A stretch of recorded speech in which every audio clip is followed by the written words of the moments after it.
So we managed to understand how to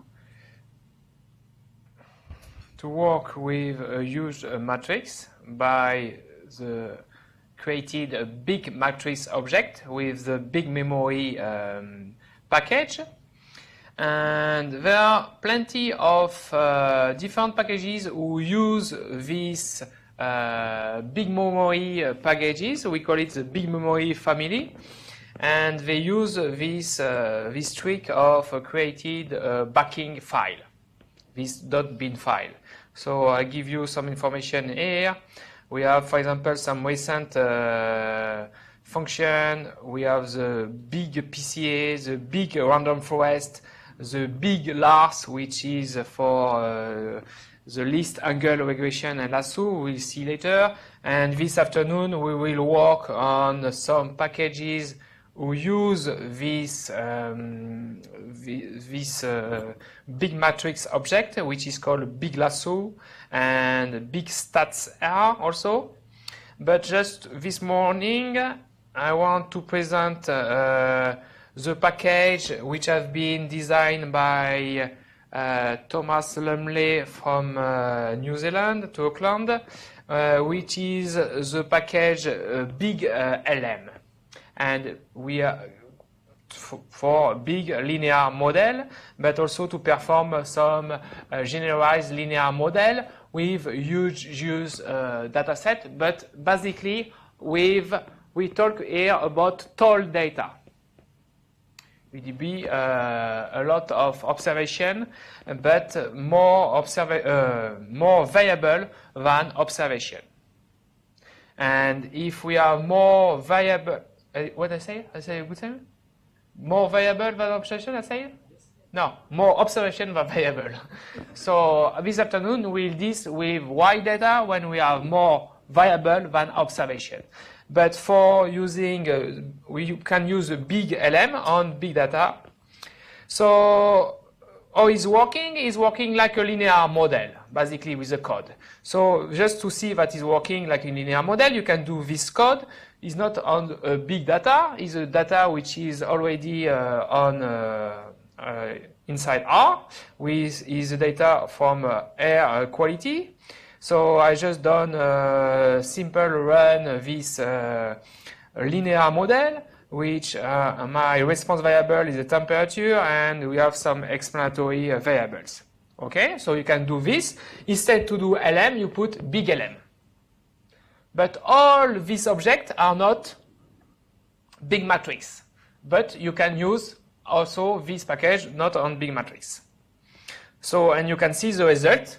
So you have, like usual, you have your coefficient, you have the interval, confidence interval of your estimation, you have the standard error, and you have a p-value on this data set. So I will not focus on the result on the air quality here, you can understand. And if I use the linear model, what can we see? What do we see? We see something? Same result. Okay? Is there any gate in this like the smaller data sets? Yes, it's still it will be faster even for small data set. But both are very fast for this small data set. Good question. So now I say, okay, I will play to do a big GLM on a huge matrix. So in this example, I use also the example what you don't run this example, but you can. So the people who have the genome modulation study, what I have done here, just I read the object which is, so you can do this, everybody, to transform the outcome variable, which is stored in the file y 3000 and so on txt. So this is the outcome of the genome modulation study. So it's a 0, 1 value, is the outcome, is a y variable. Make sense? In TXT file. And what is doing this code? You haven't used this, but what is doing this code? Is creating a backing file, which is called y.bin, and a descriptor file, y.desk, and y is now considered like a big matrix, but it's just one column. Even is not too big. But I need to transform to put y like this to have a big matrix in this package. So I just created this data set, and as in fact I told you just before that when you run a linear model, we'll see later that you have some trouble to estimate the parameter when you have more variable than observation. I just selected from this data only 300 variable from this huge data set. Make sense? Just to have a smaller data set which can be run in big GLM due to the problem only that P is greater than N. Okay? Make sense?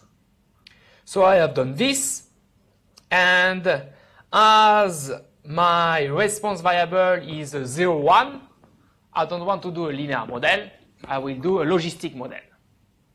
So you can do with this package a logistic model, which is a linear generalized model with a family binomial. So it's like usual when you do a GLM. But I say big GLM. And all my objects are, some object in R, like a class, is big matrix. And you have the result as usual. Okay, so not run this example, and we'll play just after. It's like a prank for you. So it's just to show that it's working, the big GLM on big matrix object. It's okay? So now, let's do it in a practice session on tall data, because this was not very tall. So we will work on the Netflix example.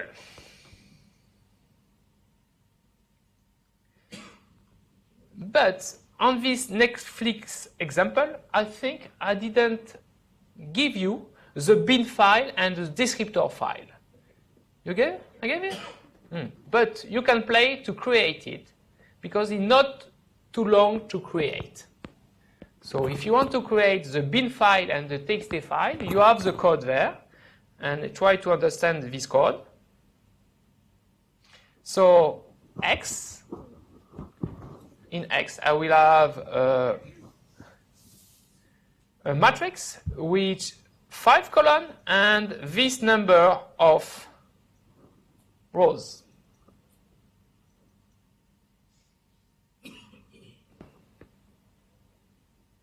And each column, in the first column, I have a movie. This second column is a customer. The third column is the rating. The fourth column is the year. And the fifth column is a month. So each row is a movie which have been by one customer, and I've been waiting by one customer at one time during the year. So I have this number of movies. Okay? So if you run this code, it will create on your disk a bin file, which is called netflix.bin and netflix.desk. It will take a little bit of time, but not too much. And when you have created this, you have created this forever. And you can read this by doing the attached stuff and so on. Okay? Now, if I do dimension, I have this. So if I try to know how many movies I have, how many customers in my data set, I can just do range and I have all these movies. And the number of customers, I think so.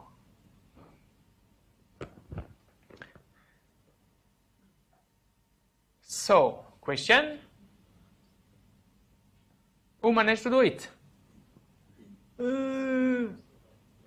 Still running. Okay, so I will read a little bit my slides. Okay, just to see. Sorry?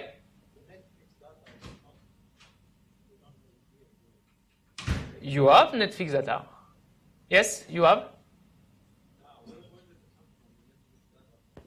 It's come from the link I sent to you with the light data set. All the file with the light data set. Yes. In the link which is called light data set. Ah, is a free var also inside.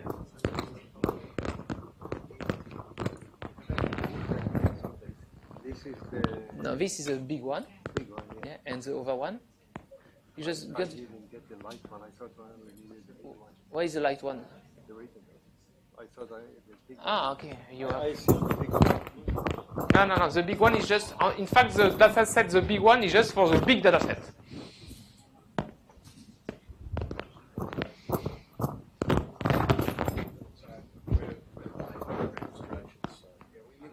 Yes, easier.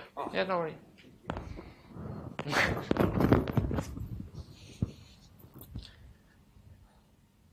Is still running? Oh my god. Are you on Windows?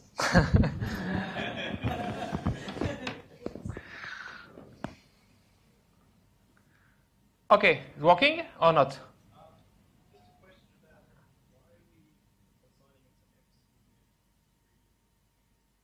Ah, you can assign to Y if you want, or W.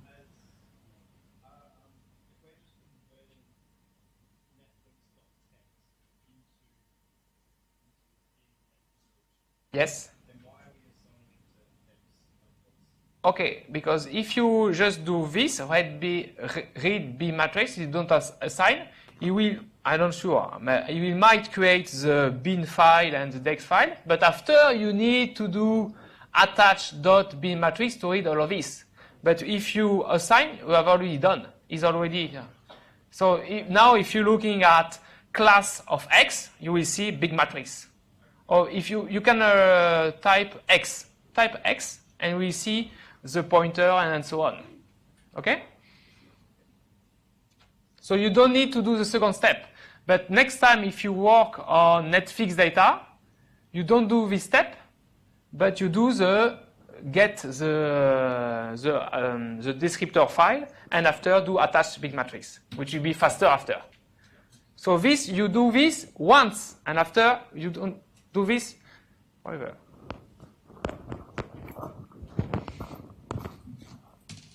Take the big data. Is working? No? Still not going? Okay. You get to that? No, it had only. No, you remove. No, take this one, because this one they don't have. They just have the smaller one. But this one only had R Studio on it. No, I don't think so.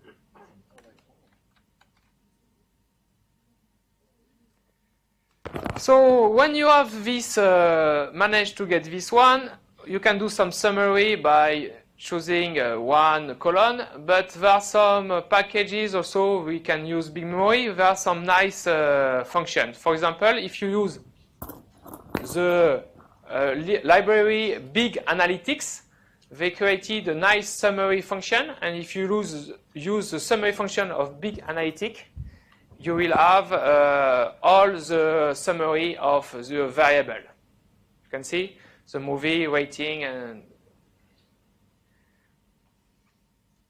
so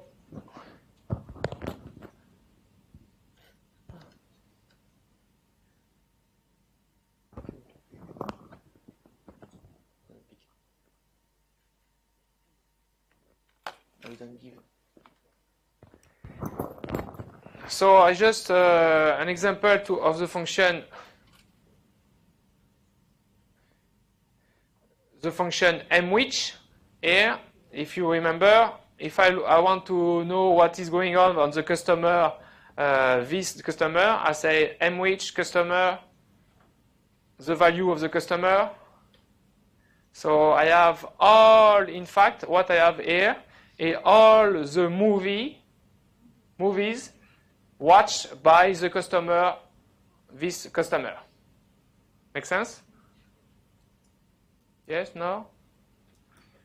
So I have all these movies. He watched 6 movies and he rated 6 movies. But I can do also more complex comparison. So if, for example, here I say, okay, I want to be interested in this customer, which were rating 2 or worse during February. Okay, so I'm looking at this customer, which have rate 2 or worse during February to October. So I can do this to have some information. It works? Try this USB key. You can send him by email. Here's the link. So I selected all of these movies, and if I want to know the name of the movies, I can have this information in other files. So I did this just to play. Okay, but this is not so important. But now we can use the big GLM function to do a linear model to predict the, not very useful, but just to play with, to have the response variable is the rating of the movies, and I put just one explanatory variable is the year, which is a categorical data. And I have this linear model.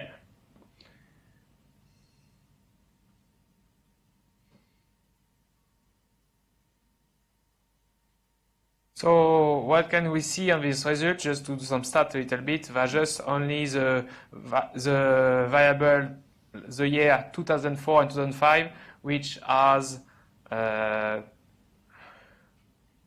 higher coefficient, 0.25, 0.23, which are significant, and meaning that it appears that, in fact, the rating provided in 2004 and 2005 are higher than the previous year. Okay, so you have run maybe a big GLM on a tall data. Woo! No? Is still running or not? Is still creating the .bin? Windows? So, just one question. If somebody have a Mac or Linux and is still running, so just an example. Windows finished? Yes, well, but Windows 50,000 computers, so $50,000 computer. A good Windows. What is the Windows? Windows 10. Windows 10? It's done? Yes, okay. It depends the version of your Windows for the speed. Okay, it's just an example, but it will work at one stage to create the .bin. Eh? So you can imagine with the dataset, with the genome-wide data study to create the .bin. Okay. So you have the information. It's more technical, but because we are both Pierre and myself, we are statisticians, we want to understand what is going on behind the code. So in fact, if you want to compute a linear model, you want to estimate, and when you use LM, linear model in R, they compute this. Most of you maybe know this. X transpose X inverse X transpose Y. Okay? And when you have a tall data, this is the order of magnitude of the memory used to compute this. And you can see is NP plus P square. So you have an N.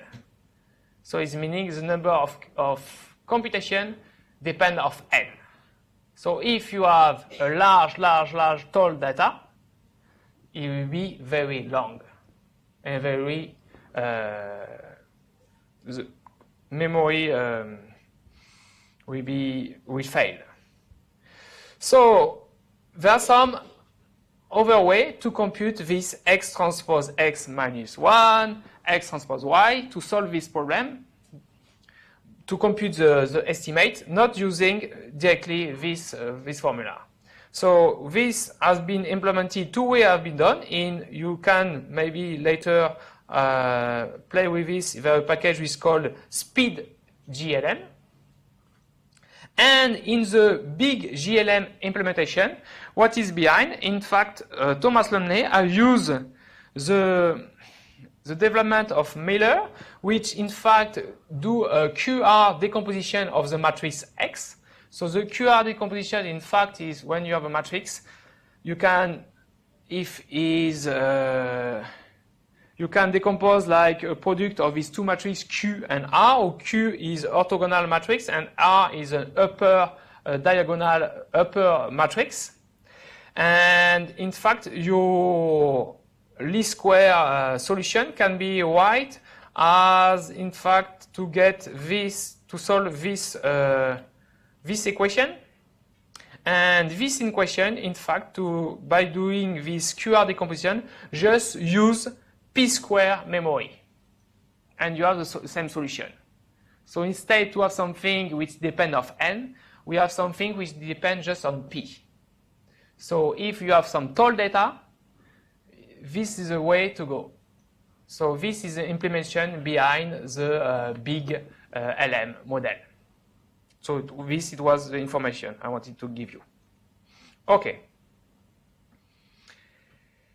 Is still working? Still running? Still running. Done. Windows. What version of Windows? Okay. Small laptop. Okay. So as big memory have been designed with shared memory, it's also very useful to do this, to use some parallel computing. So I just want quickly to show you two examples of parallel computing by using big matrix object. And after you can play by yourself to create some statistical analysis by doing your own parallel computation. Okay? So I will first give you an example without using big memory, and after an example with using big memory. Okay? So let's run the first thing. If you manage to load the package parallel, maybe you are stuck because you want that you finish create the .bin file, is it? We can move on, maybe. Because as I expected this trouble, you have also the Netflix.bin. Do you have the Netflix.bin? And you have also a Netflix.desk. I don't know how to pronounce the desk. Yeah. So if you have already the Netflix.bin and if you have followed just before the T, we are not too tired, you know how to read this by doing get of the description file and after doing attach.matrix of this object. And this will be in 1 second. Make sense? You have two ways to work with the Netflix data. The way you want to do at least once in your life or at home is to do the read big matrix function. So this is the way to create your own bin. But as I've provided you the bin file, you can do this in 1 second by using the code I gave you before. Is okay? Okay, so I can move on?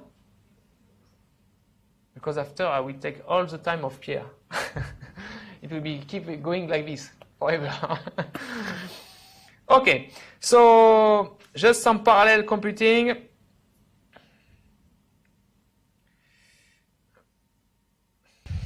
So if you use this, it depends of how many cores you have in your computer. So in the library, the parallel package, you have a function which is called detect cores. We tell you how many cores you have in your computer.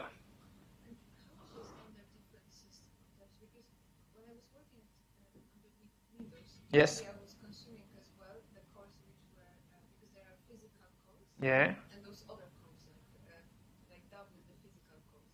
My Windows when I was doing this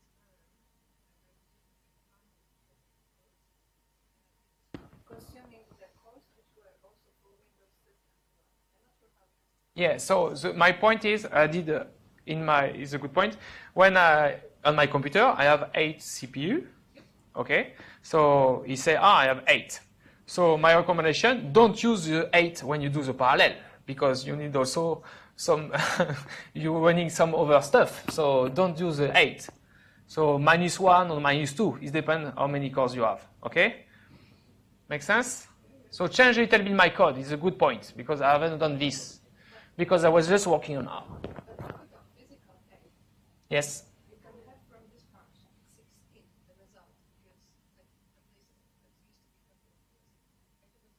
Okay, I don't know this.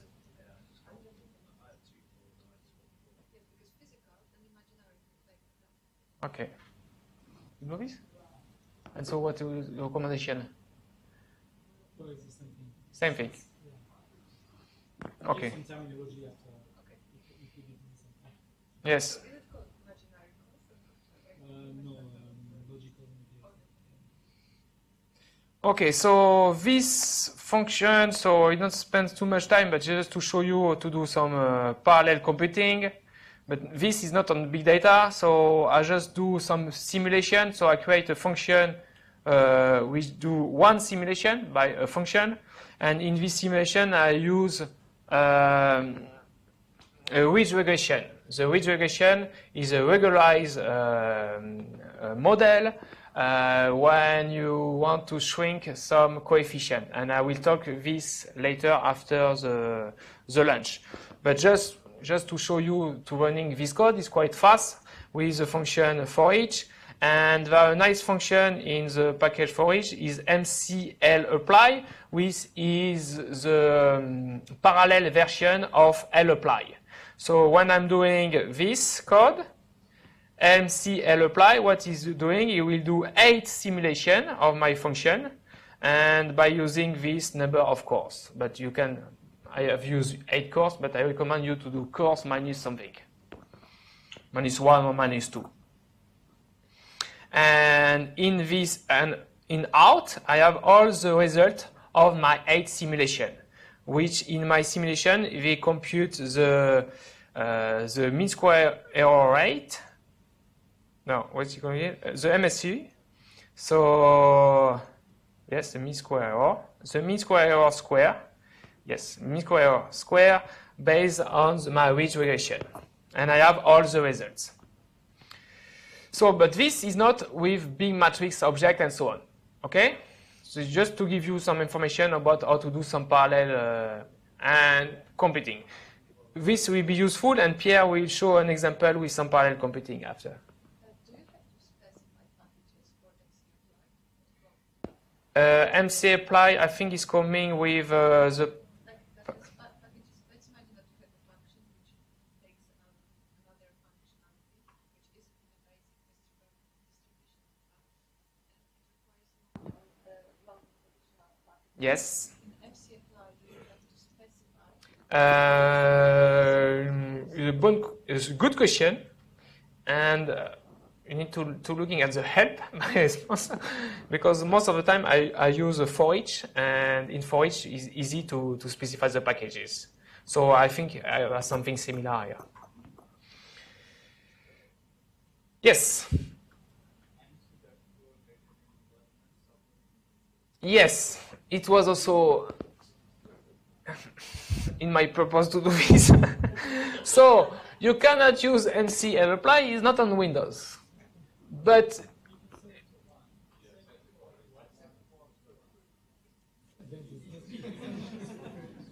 it's a good point. But we do sequentially. So, but I will just introduce just after a package which can be used in Windows because we like Windows. Okay. Okay. So now we do some parallel computing with for each by using also a big memory because we are big memory object and big memory big matrix object. Sorry.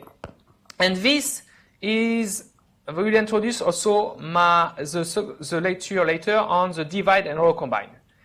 So imagine you want to compute this function, which is to compute x transpose y, which is called the cross product.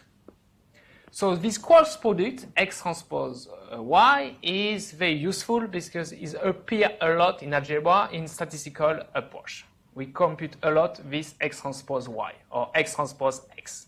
When you do a PCA, when you do a partially square, when you do the least square approach. So you need to compute, to know how to compute x transpose y, okay? So imagine you have x transpose y, but what is the dimension of x? Dimension of x is n by p, for example, and y is, we can say, n by q, okay?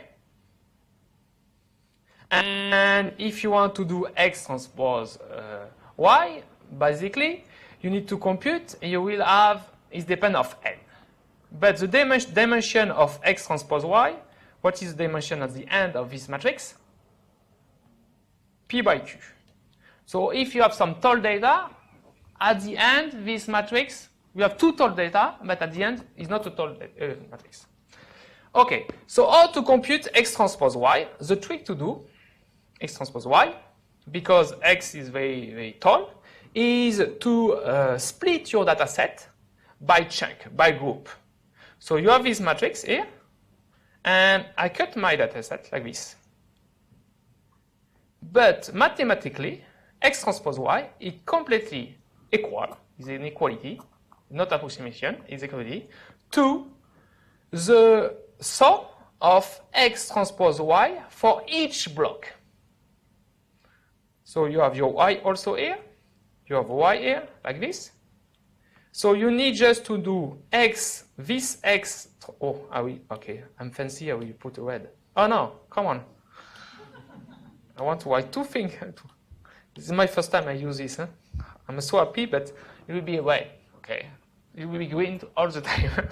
So we have x here, you have y here for one block.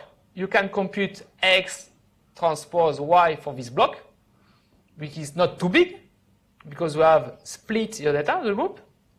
And you can do this for all, and all this you sum, and you got x transpose y.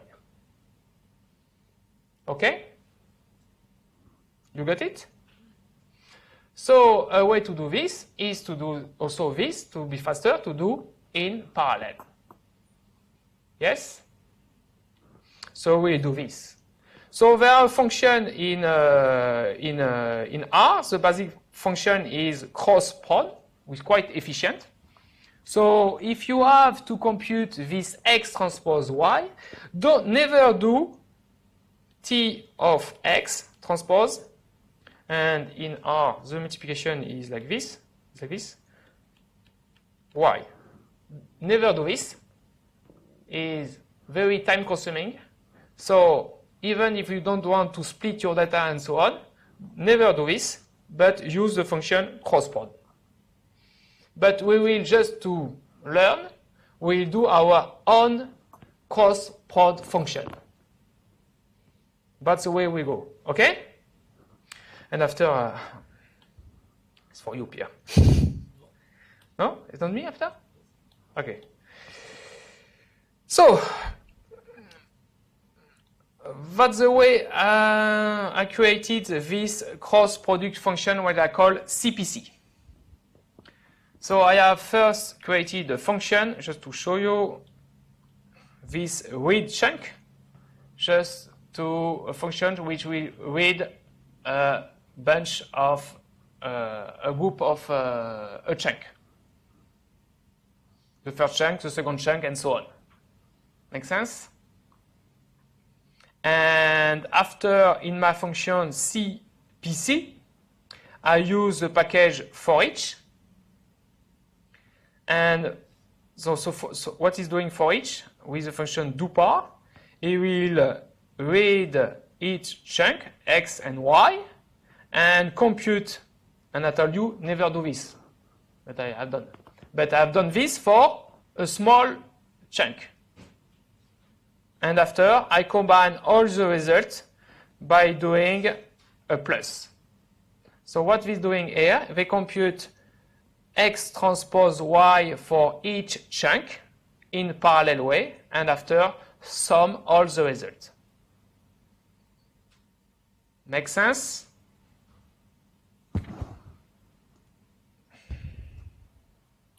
So I have illustrated on this example.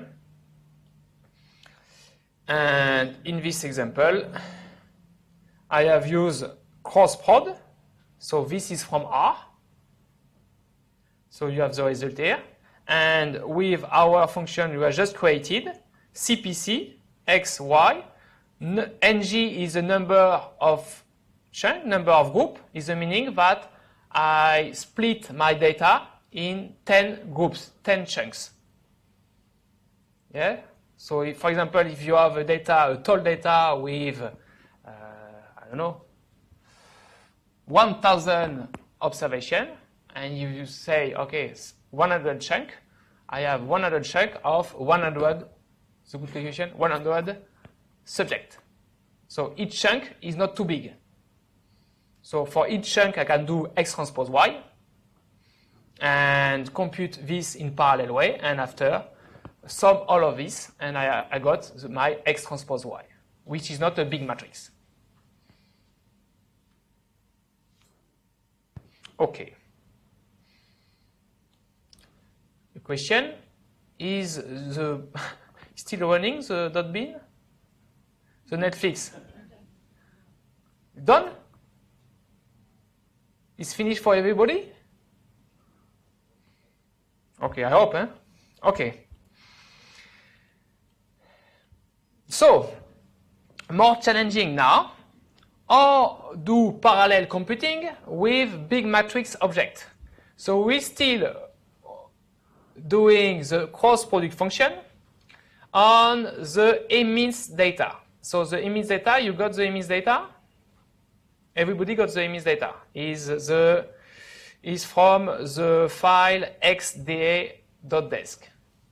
So if you do this code, you have imported your emits data, which is just the image part, so the pixel. So if I'm doing this, I have, you can check everybody's, this should be less than 1 second or 2 seconds to do this. If you run this code, try to run this code. Okay, it's my challenge. I want that everybody run this code. And normally you will have 240,000 rows and 784 columns. Remember why is 784 columns? Because we have some image is 28 by 28. Okay, and this number of image.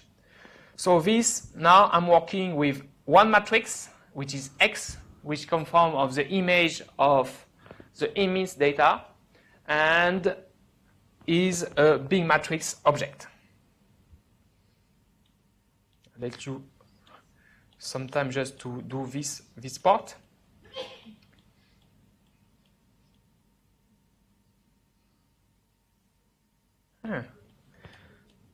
Pierre will be very proud of myself because I finished after. Is me? Is mine normal?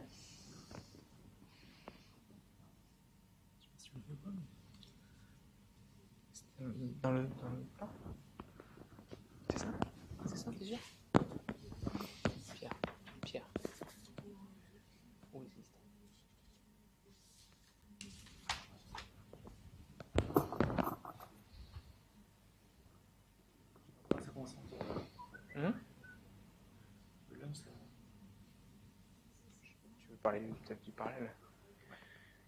Un combine, je le ferai après, break. Okay. C'est mieux pour faire un truc plus. Hein, qui manipule moins sur toi en plus. Ouais, je me mets le... Attends, je finis ça juste.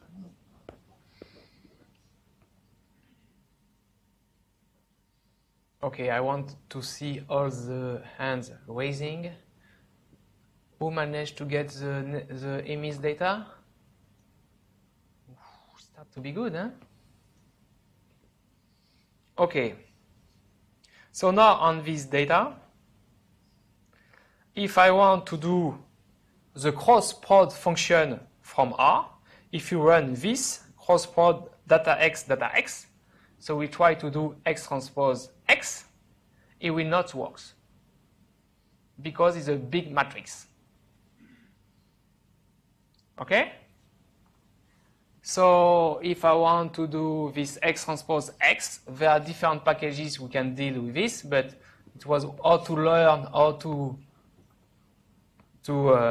build our own function in parallel way. I just transform the function x CPC. What is changed, the code as before, from my CPC function, I call it xtx.big. What it changed, I just specify, as our colleague told us before, in the for each loop, if you see the for each loop maybe, the important thing is the for each is that I specify in my parallel way to do this. I specify the package I need to. So I specify the packages, big memory, because you need to use for each chunk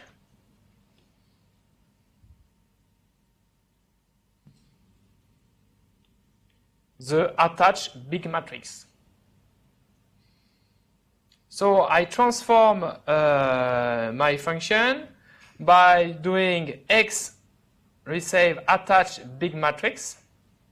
So it's meaning that they attach the descriptor file when you do this. So it's meaning that if they are looking to point at the bin file, but always the same bin file, but it not create plenty of bin file, the same bin file, and it will read from this bin file just the chunk I want to compute x transpose y. And we will do this for each chunks. Make sense? So it's a similar function as before, CPC, but instead to do on the matrix which is on in R, it will do this on the file, the bin file, which is located on your hard disk.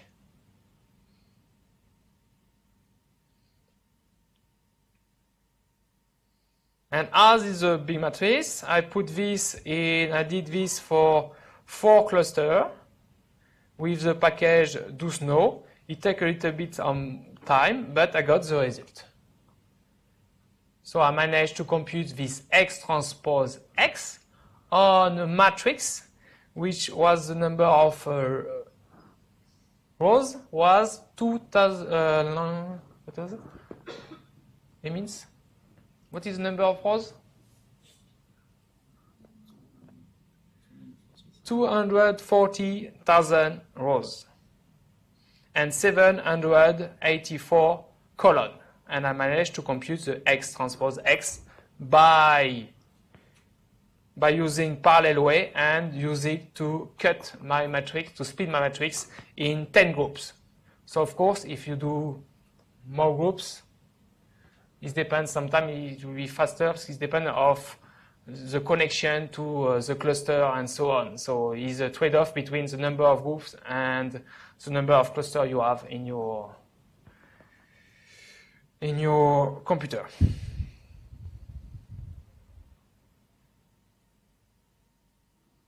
Any question? So after this, I hope you got that. You know how to create from a TXT file a bin file and a descriptor file. I hope that when you have done this, you know that you have to do this once and you do not have to do after forever. And then when you work on your big data, you just need to attach this big matrix by using the bin file, which go very fast.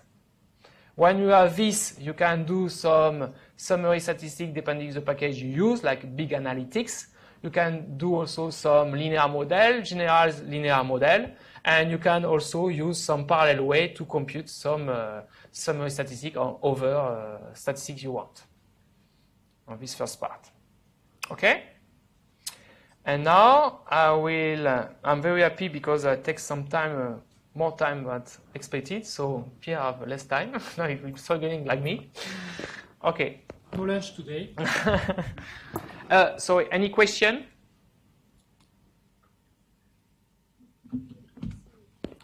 One question.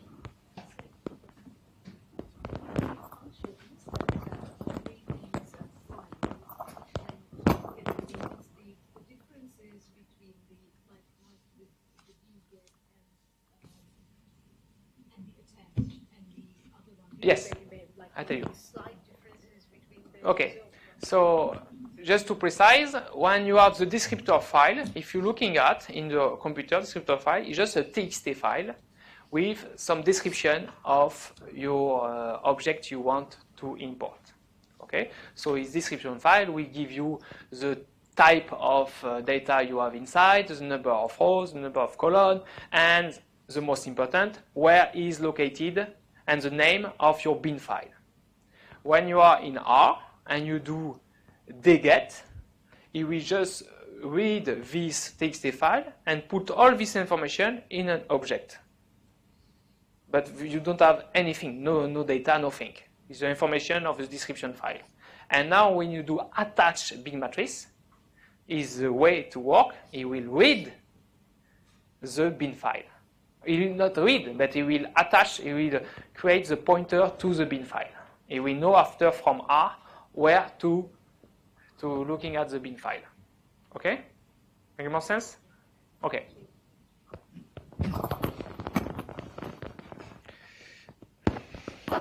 What is the lectures? Oh, yes.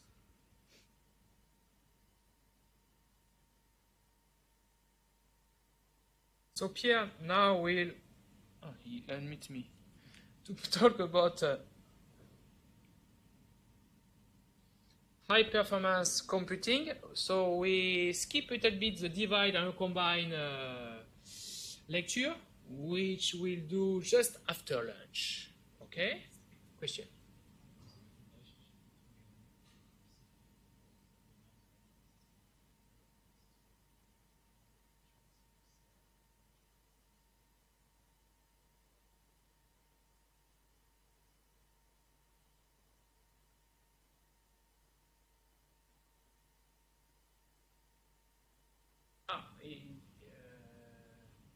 No, it doesn't matter because is the meaning when you define the big matrix object, is just you have created a bin file which is used on your computer. Is the meaning that you can access whatever. No. It's just you will read if you put, for example, ng 100 groups, in the function it will just at one stage read this part and compute on your CPU and so on. Can you share between one like job, so CPU a couple of jobs? If you just set one job to one, Yeah. and it is executed, but you don't have to how the memory is distributed for the job. So let's imagine that we have 8 cores. Each has one RAM memory, and the job takes only a half of the RAM memory, but it takes some execution time. Yeah, sure. At the same time, I don't know, this question. Yeah, okay, because there was a question. How do you think about this? Yeah. All right, so first I had this question before the break about why do the R guys use the 4 bytes for logical. So I'm not sure about the answer, but I think it's because logicals are automatically converted to integers, like true equals to 1 and 0 equals to false. So when you do this automatic conversion, because integers are stored on 4 bytes, then it makes sense to store the logicals on 4 bytes also. So the conversion occurs at the same location memory, basically. Yes?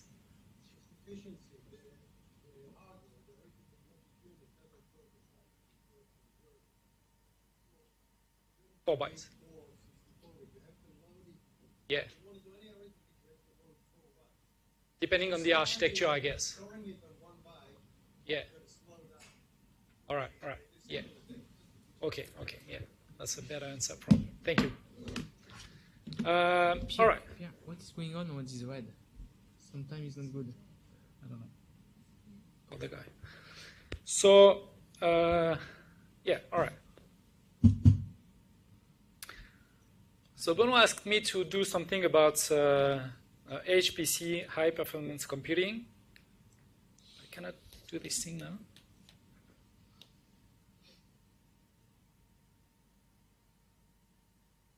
Come on. What you want to do? Right? Talk. I can talk with if I have the slides. Okay, thank you.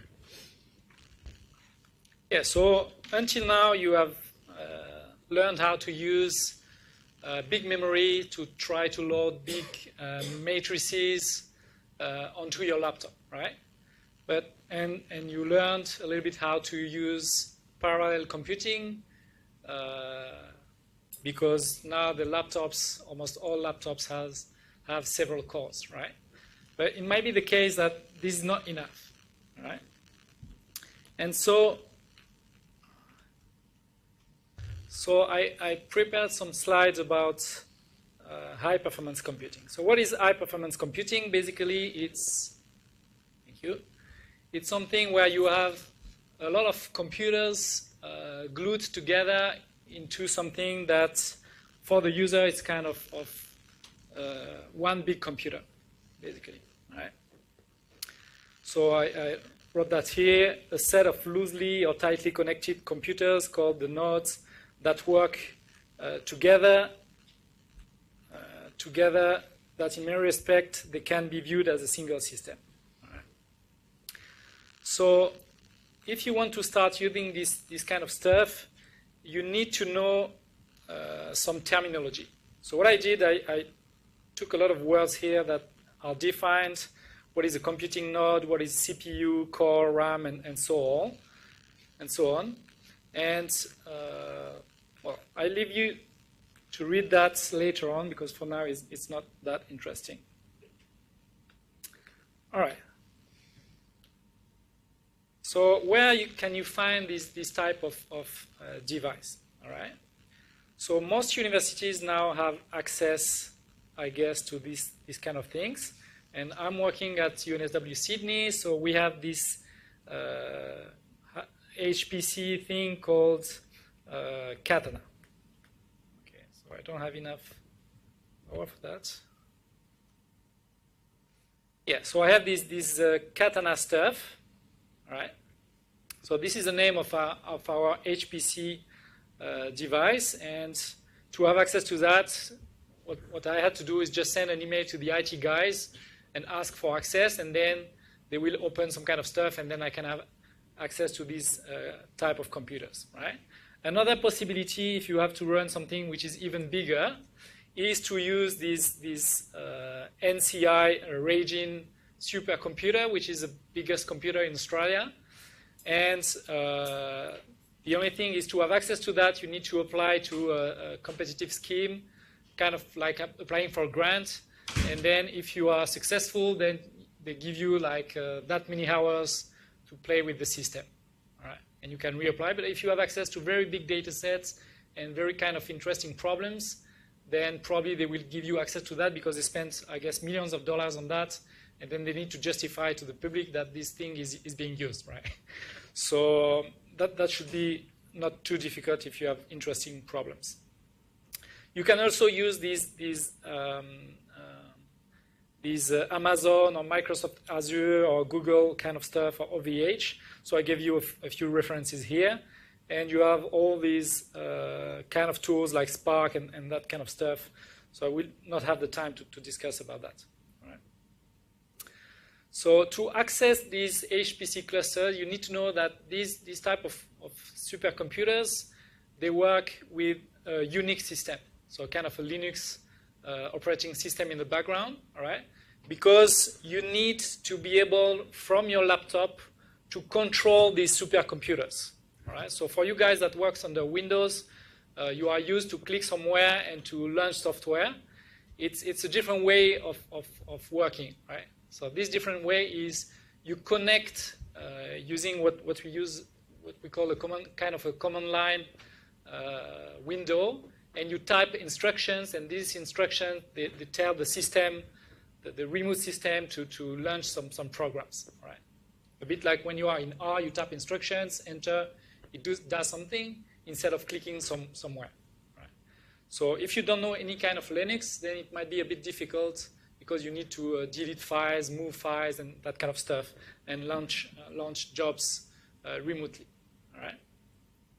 So I gave you a few instructions here that you can read at home if you are going to play with the system to know how to launch that stuff.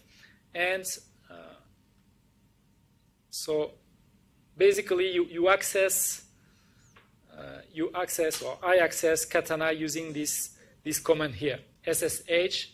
So it's a secure shell command, and this is my login. This ZID is my login, and this is the address of the supercomputer in the Faculty of Science at UNSW Sydney. Right? For a region, you have to enter the other address, basically. So to launch jobs, usually you have several strategies, right? Let me get rid of that. Right? So which R stuff, it gives you the path to the R software on the remote system. So this is the whole path to the R executable function. And then this is an easy way, basically, to launch a command remotely. Right?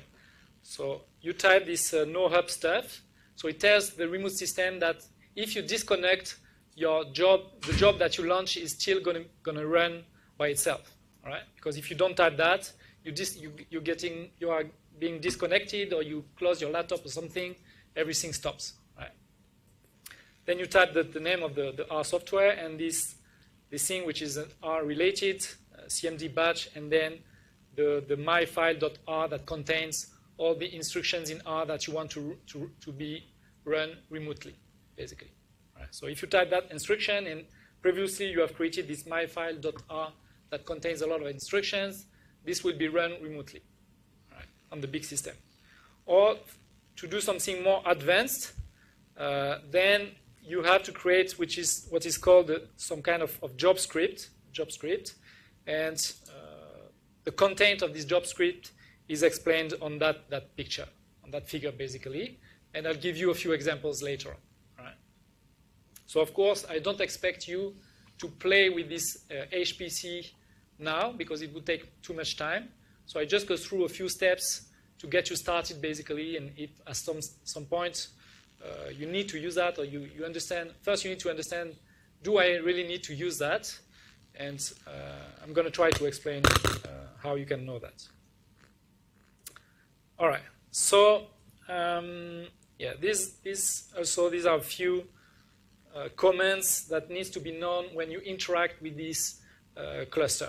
All right. So to motivate the talk of today, the need why do we need HPC clusters? I will talk about two real data set examples. All right, so we have this Netflix challenge. All right, and the tool we are going to try to use is what is called the singular value decomposition. So singular value decomposition, I guess probably everybody here knows about that. If it's not the case, just know that this is a very standard decomposition of a matrix that kind of reduces put these missing values. So we want to compute the SVD of that big matrix. So we want to be able to compute the SVD of a matrix which is big and which has missing values. So there are several ways to do that. There are ways where you can try to find some computer package that can do it, and you just apply. You don't care what exactly is going on. It's done. You are happy with that. Or there are ways where I'm going to show you what happens. There are no packages to do that. So you have to find some kind of clever way to do it. And my point was just that mathematically, this truncated SVD is defined by this formula.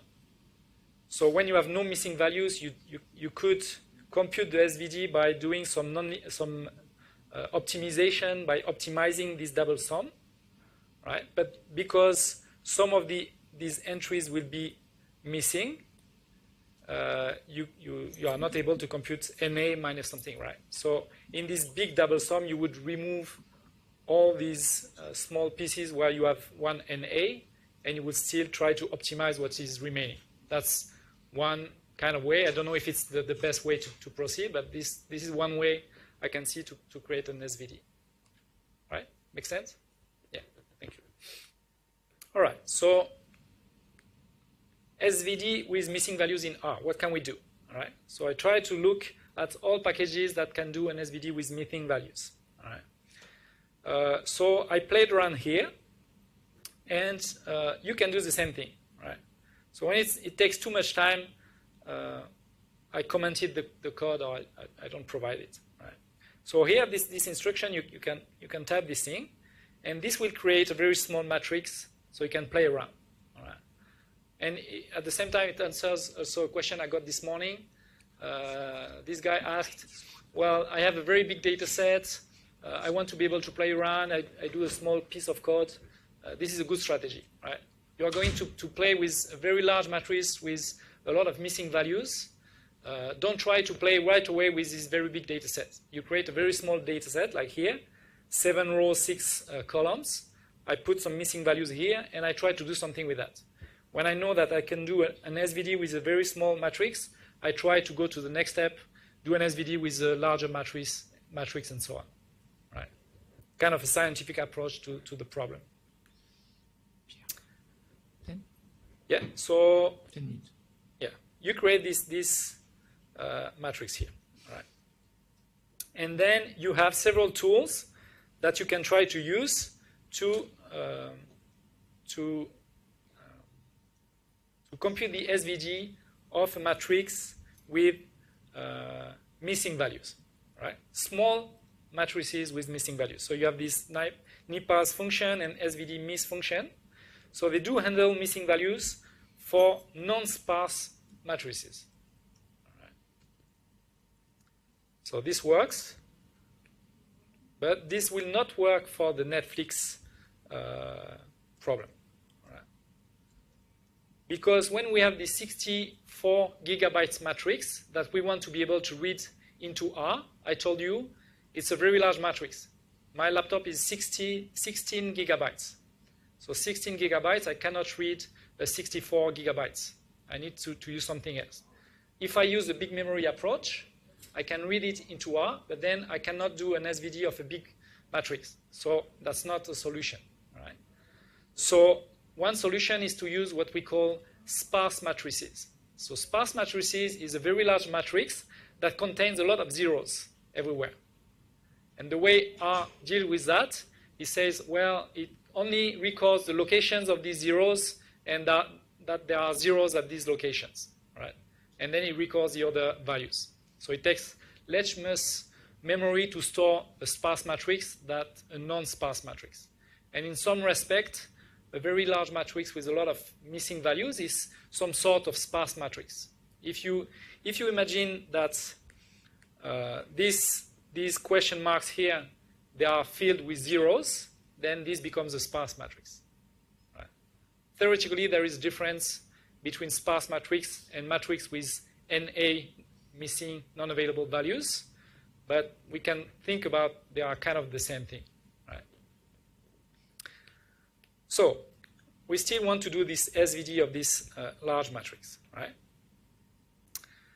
So we found these two functions that can do SVD with missing values, but they cannot be used on, maybe they can be used on very large matrices, but we cannot import very large matrices into R. 64 gigabytes is too big to be imported into R without the big memory, and with the big memory, we cannot do an SVD. Right? So we need another way to import the data, and these are the sparse approach. Right? So this is what I wrote here. These two functions do not handle sparse matrices. So now we are going to try to do sparse versions of this matrix. So this is what I did. I created using this library called matrix with a big M, what is called the sparse matrix. Right? So now we have a sparse matrix, and you can see that all the missing values here, there is just a dot, right? which is a 0, in fact. Right?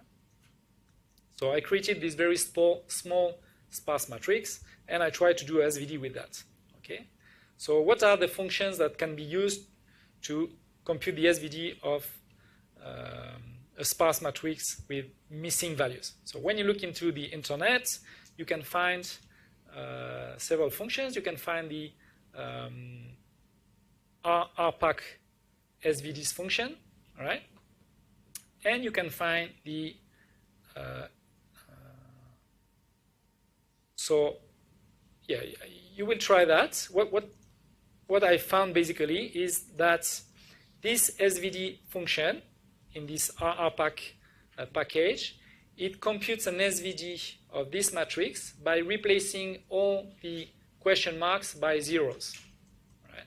And computing the SVD of a matrix where you replace the question marks by zeros is not the same thing by computing the SVD where you have missing values.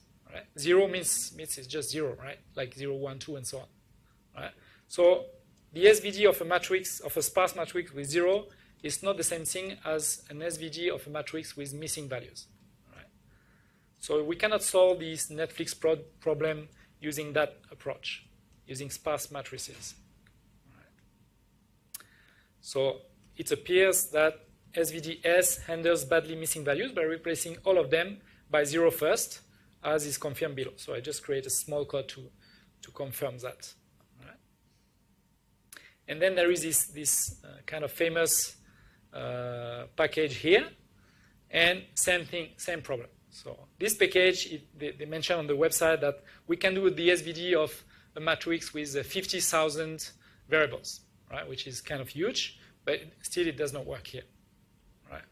Because we have missing values. If we don't have missing values, it's possible, but we have missing values and a matrix which is too large, so we are stuck. Right? So the only one that kind of work is the soft input function, but it does not do a proper SVD. It do some sort of SVD with penalization and that kind of stuff, and we want to do a very simple standard SVD. All right. So there is a problem here. Here I showed you what are the fastest version between NIPIs and SVD miss and so on.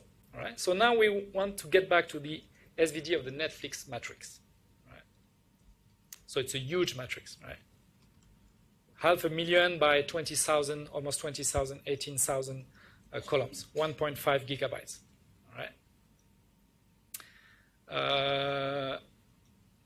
So 1.5 gigabytes. This is not the 64 gigabytes that we had. This is 1.5 gigabytes when the matrix is read using that function in a sparse way. Right? So now we read that matrix by telling the matrix that, well, this is a sparse matrix, and now it occupies only 1.5 gigabytes instead of 64 gigabytes, right?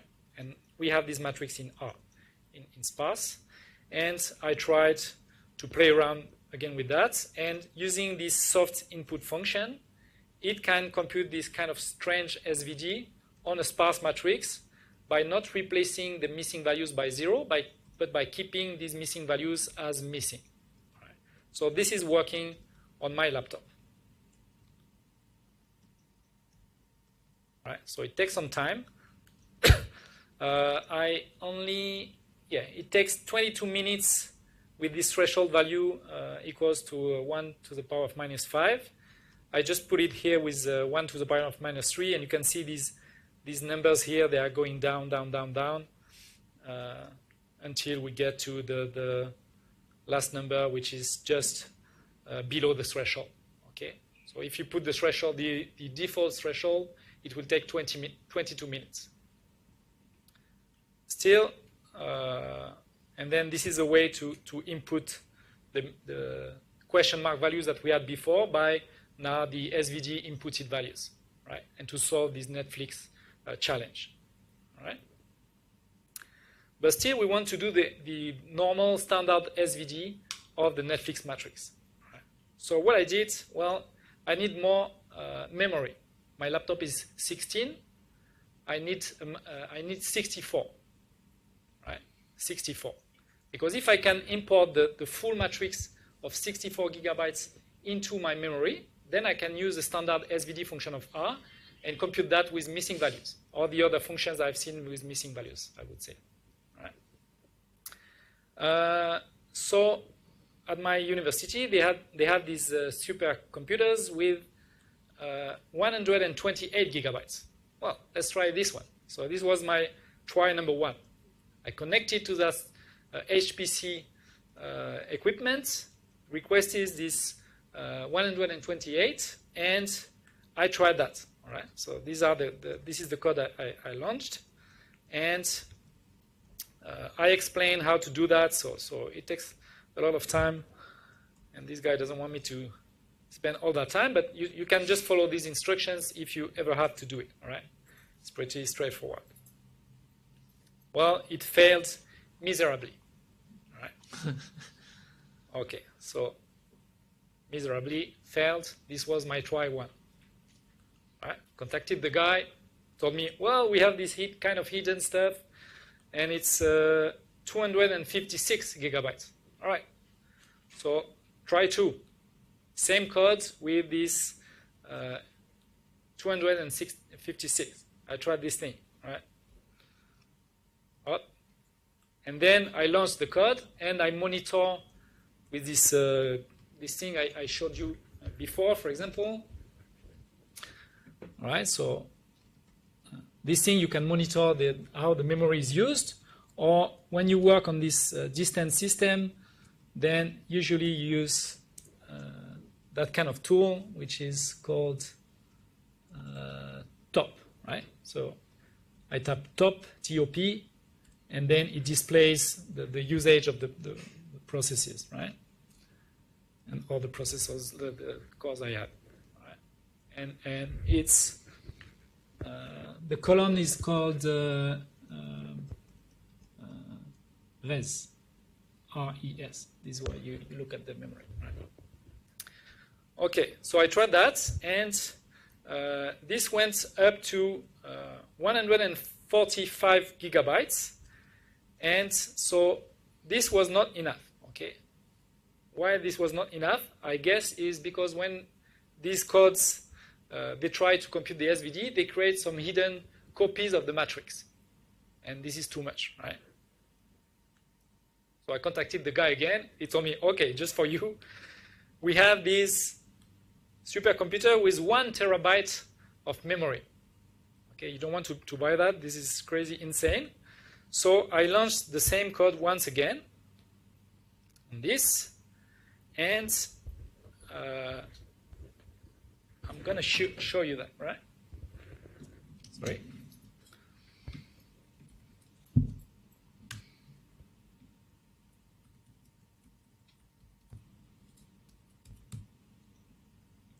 So now here I'm connected to this supercomputer, and I have to. So this is what we call the head node. All right, you connect to this head node, and from that you send your jobs to some slave nodes, the compute nodes. Right. So I'm going to compute to SSH, connect remotely to this node where I send the computation of my SVD. Right. So you can see this is the code that is currently running, or that I sent last time. Right. So it just asks to basically read, so load the matrix package, read my sparse matrix, and then does a few things here and use this SVD miss function that is able to compute a proper SVD with missing values. All right. And when you launch that code, so to launch the code, basically it's explained in the slide, but I just have to use this qsub. What is it? My job, right? My job. Yeah. So this is, it's very small. Can I?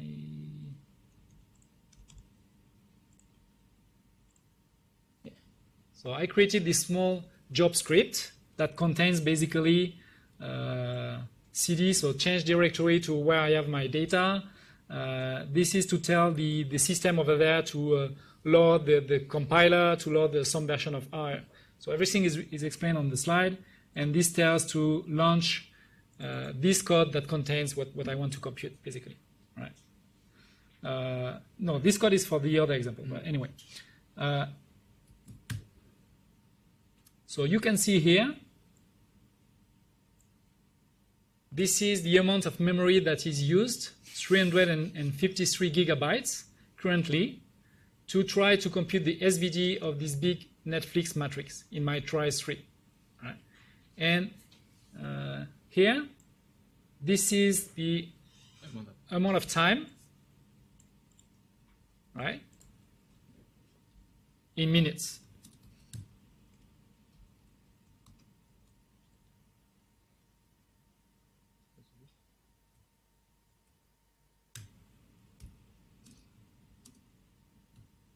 One hour is 60 minutes, I think. Yeah. And 24. 1 day is 24. Yeah, 8 days. So 8 days, right? So I launched these computations 8 days ago. It's still running in the background, right? But it's working, meaning that at some stage in the future, in 2 months or 2 years, who knows, I will get the SVD of that big matrix, all right? So what's the take-home message of that? Basically is I play around with all these pieces of code, pieces of package and everything. First, some people try to do this Netflix price. They use the SVD on the sparse matrix, but they filled zeros in the missing places, and they did an SVD with zeros, which means nothing mathematically, right? Or which doesn't mean what we want it to mean. And if you really want to do that, you can have access to a large amount of memory, but then it can take a lot of time. Or you need to come up with a new algorithm that will be able to do this SVD by chunks, maybe, or something like that. But we didn't have the time to come up with that kind of solution, because then this is methodological development, mathematical development, right? So I'm sure I can have 5 more minutes. No. Yes. For the last example, right? So you can type 2 minutes. You can type this code to see if it's working, right?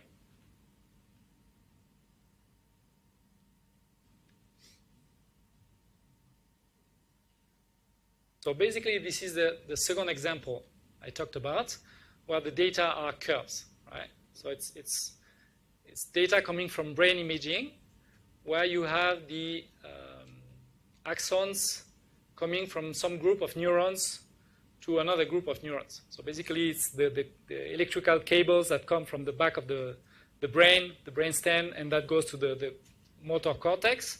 And you see all these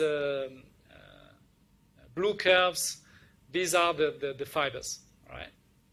And this is big data, not in the sense that we have very large data sets, even if this can be very big, but in the sense that these are not just normal numbers, right? It's curves now. And the idea here is to try, for example, to find the curve which is more in the middle, all right? Kind of the median of these curves, all right? And to do that, we have developed with some colleagues to try to come up with some kind of statistical methodology, right? And I gave you, there is a package associated to that, and I gave you the code to try to compute the middle curve, all right? So I launched that code for just these. So there are 1,000 curves here, and I want to find the curve which is right in the middle. So I launched that code here, this code, and it took, on my laptop, 9 hours. Right. And you need to know that we have these 1,000 curves on the left of the brain, and we also have the 1,000 curves on the right of the brain. So it's not 9 hours, it's 18 hours. And this is for one brain, and we have 20,000 brains. So it's 20,000 times 18 hours of computing time to be able to compute the middle fiber for all these 20,000 brains. Right? So this is a situation where you cannot use your laptop, of course, to do that, because you will be dead before the end of the computations, right? And your grandchildren will be dead also, right? Unless they find something very fantastic. Yeah. So this is another situation where using this HPC cluster is useful, like this big thing I mentioned at the top, right? Because even at the faculty level, this supercomputer that we have is not enough. Okay, this is a situation where you would like to use something very big like that, where you have thousands of cores, like 10,000 of cores that you can use to do these computations. Right? So for very big examples like that in genetics or in neuroimaging or whatever, security or something like that, you need that kind of computers. Right? So just the take-home message, these tools exist. You have access to that through your university. If you are facing a situation where you need to use that, you can read these slides and try to play around with that on small examples like this Netflix stuff or something. Understand the theory behind to understand the limitations, and then try to have access to these guys. Right. And now I'm sorry for of course, the lunch is now. Yeah. Thanks, Pierre, for this talk. And if you have, we can put here.